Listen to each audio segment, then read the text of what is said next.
அஸ்ஸலாமு அலைக்கும் ஃப்ரெண்ட்ஸ். இன்றைக்கி நம்ம பார்க்க போகிற வீடியோ என்னென்னா, பார்க்கும்போதே பயங்கர இயற்கையாக இருக்குல்ல. ஆமாங்க, மலேசியா வந்ததுலேருந்து ஒரே இயற்கையாக தான் இருந்தது. கேரளா நம்ம போனால் எப்படி இருக்கு அந்த மாதிரி ஒரு கிளைமேட் தான். இப்போ நம்ம லங்காவியில் உள்ள ஸ்கை கேப் பார்க்குறதுக்காண்டி வந்திருக்கோம். ஸ்கை கேப் லங்காவியில் இருக்குது. நாங்கள் லங்காவி இந்த ஸ்கை கேப் பார்க்குறதுக்காண்டி அந்த என்ட்ரன்ஸ்க்கு வந்துட்டோம். அதுக்குள்ளே போயிட்டு டிக்கெட் வாங்கியாச்சு.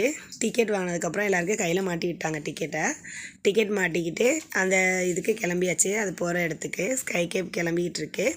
அது ரோப்பில் இருந்து அது எல்லாமே அப்படியே ரோலில் சுற்றிக்கிட்டே அப்படியே வரேன். அப்புறம் நம்ம கேப் ஒவ்வொரு கேபாக வர ஆரம்பிச்சிடுறேன். அந்த ரோல்லேருந்து நம்ம ஒவ்வொரு கேபாக வரவும் அதுலேருந்து ஏற ஆரம்பிச்சிடுறேன். நம்ம பக்கத்தில் வரும்போது ஓப்பன் ஆயிரும்.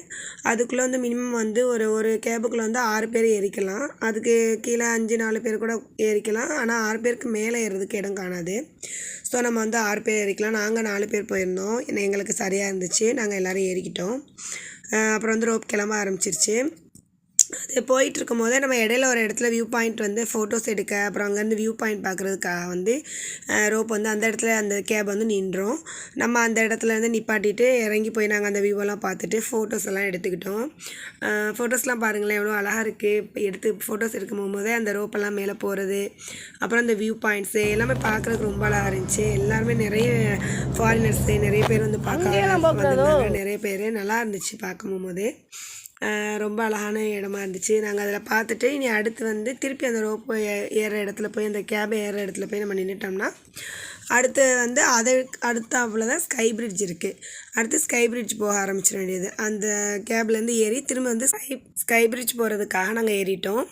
அடுத்து ஸ்கை பிரிட்ஜ் கிளம்பிருச்சு. ரோப்பு அந்த கேபிள் கேர் அதில் ஏறி அடுத்து அந்த இடத்துல போய் நாங்கள் இறங்கிட்டோம். இந்த ஸ்கை பிரிட்ஜ் என்னதுன்னா நம்ம பில்லா படத்தில் கூட பார்த்துருப்போம். அந்த ஸ்கை பிரிட்ஜ் தான் இது. பார்க்கவே ரொம்ப அழகாக இருக்குது இந்த வியூ. இதுக்கு நம்ம எப்படி போகணுன்னா அதை விட்டு இறங்கினதோடைய அதுக்குள்ளே ஒரு பாதை இருக்குது. நம்ம அதாவது நடந்து போகலாம் அப்படின்னா நடந்து போகிறதுக்கான பாதை இருக்குது. அது வழியாக நடந்து இந்த பிரிட்ஜுக்கு நம்ம ஏறி பார்க்கலாம். அப்படி இல்லைன்னா வயசானவங்க நடக்க முடியாதவங்களுக்கு லிஃப்ட் மாதிரி ஒரு மேலே ஏறி வர மாதிரி ஒன்று இருக்குது. நம்ம அதில் போயிட்டு அதுக்கு பே பண்ணிக்கிட்டு தனியாக அது மூலயமா ஏறி மேலே பார்க்கலாம். அந்த மாதிரி முடியாதவங்க அதில் ஏறி வருவாங்க. நம்ம நடக்க ஆரம்பித்தாச்சு. ஏன்னா வெளியில் உள்ள கிளைமேட்லாம் பார்க்க ரொம்ப அழகாக இருந்துச்சு. இந்த காடு இதெல்லாம் வியூ பாயிண்ட்லாம் பார்க்க நல்லா இருக்கேன்னு சொல்லிட்டு இயற்கையாக இருக்குமேட்டு நாங்கள் நடக்கவே ஆரம்பிச்சிட்டோம். நடந்து போய் தான் நம்ம ஸ்கை பிரிட்ஜுக்கு போனது. போய் அங்கே போய் பார்த்து வியூ பாயிண்ட்ஸ்லாம் பார்த்துட்டு ஃபோட்டோஸ் எல்லாம் எடுத்துக்கிட்டு ரொம்ப நல்லா என்ஜாய் பண்ணி பார்த்தோம். நம்ம பில்லா படத்தில் பார்த்ததை நேரில் பார்க்குறதுக்கு ரொம்ப நல்லா இருந்துச்சு. அது பார்த்துட்டு வந்தாச்சு. இது நம்ம மொத்தமாக பே பண்ணி நம்ம ஸ்கை கேப் அடுத்து இன்னும் உள்ள நிறைய என்டர்டெயின் பண்ணுற நிறைய ப்ரோக்ராம்ஸ் இருக்குது. 3D ஆர்ட் ஃபோட்டோஸ் ஷூட்டிங் இருக்குது. இன்னும் நிறைய இது உள்ளே இருக்குது. நம்ம இது ஃபுல்லாக என்ஜாய் பண்ணுறதுக்கு ஒரு நாள் ஃபுல்லாக கரெக்டாக வந்துருச்சு கேஸ். நம்ம இந்த கேபிள் கேர் போனது மட்டும் தான் இந்த வீடியோவில் போட்டிருக்கோம். நெக்ஸ்ட் அடுத்து நம்ம 3D ஆர்ட் போனது மற்றது போனதுக்கெல்லாம் நம்ம அடுத்தடுத்த வீடியோக்குள்ளே பார்க்கலாம்.